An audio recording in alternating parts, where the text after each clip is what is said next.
ہندوستان کی ہزاروں سال پرانی تاریخ کو سمجھنا، بھائی یہ ایک بہت بڑا چیلنج لگتا ہے نا؟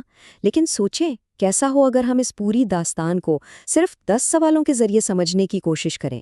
چلیں اس دلچسپ تاریخی سفر کا آغاز کرتے ہیں۔ تو یہ کوئی ٹیسٹ یا امتحان نہیں ہے، سمجھیں؟ یہ تو ایک سفر ہے، اور ہر سوال ایک سنگ میل کی طرح ہے جو ہمیں سیدھا ہندوستان کی تاریخ کے ایک اہم موڑ پر لے جائے گا۔ تو آئیے دیکھتے ہیں کہ یہ سوالات ہمیں کیا کچھ سکھاتے ہیں۔ ہم اپنا سفر شروع کر رہے ہیں بالکل شروع سے، بر صغیر میں تہذیب کے آغاز سے۔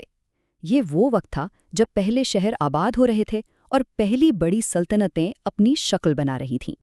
تو ہمارا سب سے پہلا سوال ہمیں لے جاتا ہے دنیا کی ایک قدیم ترین شہری تہذیب کی طرف، وہ جگہ جہاں برصغیر میں ایک منظم زندگی کی بنیاد رکھی گئی۔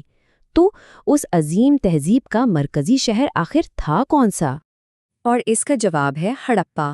موہنجو داڑو کے ساتھ ساتھ یہ شہر اس دور کی جدید شہری منصوبہ بندی اور ترقی کا ایک زندہ ثبوت تھا۔ یہیں سے اس خطے میں تہذیب کی گہری جڑیں قائم ہوئیں۔ اچھا، اب وقت میں تھوڑا آگے چلتے ہیں، اس دور میں جب ہندوستان کی پہلی عظیم سلطنت قائم ہوئی۔ اس سلطنت کا وہ کون سا مشہور حکمران تھا جس نے اتنے بڑے علاقے کو ایک جھنڈے تلے جمع کیا؟ وہ تھے شہنشاہ اشوک۔ اشوک صرف ایک فاتح ہی نہیں تھے، بلکہ کلنگا کی تباہ کن جنگ کے بعد انہوں نے بدھ مت کو اپنا لیا اور اپنی پوری سلطنت میں امن اور دھرم یعنی نیکی کے اصولوں کو فروغ دیا۔ یہی تبدیلی ان کی حکمرانی کی سب سے بڑی پہچان بنی۔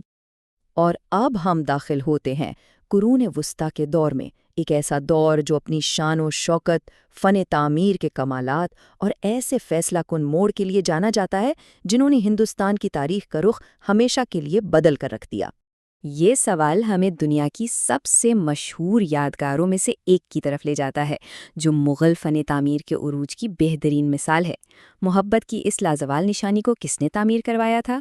جی ہاں، یہ تھے مغل بادشاہ شاہ جہاں، جنہوں نے اپنی اہلیہ ممتاز محل کی یاد میں یہ عجوبہ تعمیر کروایا، اور آج بھی یہ ہندوستان کی فنی اور ثقافتی وراثت کی ایک پائیدار علامت کے طور پر کھڑا ہے۔ اب محبت کی کہانی سے ہٹ کر ایک ایسے اہم تصادم کی بات کرتے ہیں جس نے برصغیر میں طاقت کا پورا کھیل ہی بدل دیا۔ یہ وہ لمحہ تھا جس نے آنے والی صدی کی تاریخ کی بنیاد رکھی۔ سال تھا 1757۔ اب یہ صرف ایک تاریخ نہیں ہے، یاد رکھیے گا، یہ ایک ٹرننگ پوائنٹ تھا۔ اس جنگ کے بعد ہی برطانوی ایسٹ انڈیا کمپنی کا اثر و رسوخ تیزی سے بڑھا اور ہندوستان میں برطانوی راج کی بنیاد پڑی۔ پلاسے کی جنگ نے جو واقعات شروع کیے تھے، ٹھیک 100 سال بعد وہ ایک بہت بڑی بغاوت کی شکل اختیار کر گئے۔ یہ مزاحمت کی پہلی بڑی اور منظم لہر تھی۔ دیکھیں یہ ٹائم لائن کتنی واضح طور پر اس تعلق کو دکھاتی ہے۔ 1757 میں پلاسی کی جنگ اور ٹھیک 100 سال بعد 1857 میں سپاہی بغاوت۔ یہ کوئی اتفاق نہیں تھا، بلکہ یہ 100 سال سے بڑھتی ہوئی کشیدگی کا نتیجہ تھا۔ یہ جو اتنی بڑی اور اہم بغاوت تھی جو پورے شمالی ہندوستان میں پھیل گئی، اسے تاریخ میں ایک خاص نام سے بھی یاد کیا جاتا ہے۔ وہ نام کیا ہے؟ اسے سپاہی بغاوت کہتے ہیں۔ کئی ہندوستانی مورخین اسے جنگ آزادی بھی کہتے ہیں۔ حالانکہ انگریزوں نے اس بغاوت کو دبا دیا، لیکن اس نے برطانوی حکمرانی کی بنیادیں ہلا کر رکھ دیں اور مستقبل میں آزادی کی جدوجہد کے لیے راستہ ہموار کیا۔ 1857 کی اس بغاوت میں بہت سے لیڈر سامنے آئے، لیکن ایک نام ایسا ہے جو بہادری اور مزاحمت کی ایک لازوال علامت بن گیا۔ ہمارا اگلا سوال انہی کے بارے میں ہے۔ وہ تھیں جھانسی کی رانی لکشمی بائی۔ ان کی کہانی آج بھی لاکھوں لوگوں کے لیے ہمت کا باعث ہے، اور اپنی سرزمین کے دفاع میں ان کی غیر معمولی بہادری کو ہمیشہ یاد رکھا جائے گا۔ 1857 کے بغاوت کے بعد آزادی کی لڑائی نے ایک بالکل نئی شکل اختیار کر لی۔ اب یہ ایک منظم، سیاسی اور فلسفیانہ تحریک بن گئی جس کا ایک ہی مقصد تھا: مکمل آزادی۔ یہاں پر آزادی کی جدوجہد کے دو بالکل مختلف انداز نظر آتے ہیں۔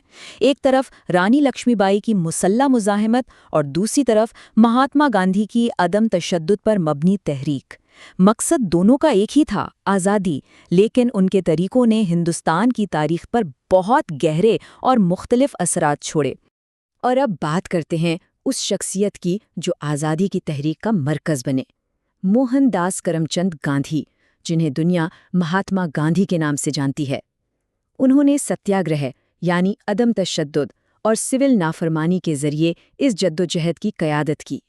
آزادی تک کا یہ سفر کئی اہم پڑاؤ سے گزرا۔ 1885 میں انڈین نیشنل کانگریس نے ایک منظم سیاسی آواز دی۔ پھر 1930 میں ڈانڈی مارچ جیسے عوامی مظاہروں نے جدوجہد کو گلی گلی تک پہنچایا، اور آخرکار 1942 کی ہندوستان چھوڑو تحریک نے برطانوی راج کے خاتمے کا حتمی اور واضح مطالبہ سب کے سامنے رکھ دیا۔ تو خلاصہ یہ ہے کہ یہ صرف واقعات نہیں تھے، بلکہ یہ ایک قوم کی بیداری کے مختلف مراحل تھے۔ ہر تحریک نے عوام کو جوڑا، آزادی کے ارادے کو مزید پختہ کیا اور ہندوستان کو خود مختاری کے اور بھی قریب کر دیا۔ تو ہم نے 10 سوالوں کے ذریعے ہزاروں سال کا سفر طے کر لیا، لیکن تاریخ وہ کبھی رکتی نہیں ہے۔ یہ تو ایک مسلسل بہنے والا دریا ہے۔ یہ بات ہمیں سوچنے پر مجبور کرتی ہے کہ آج جو کچھ ہو رہا ہے وہ کل کی تاریخ کا کون سا سوال بنے گا۔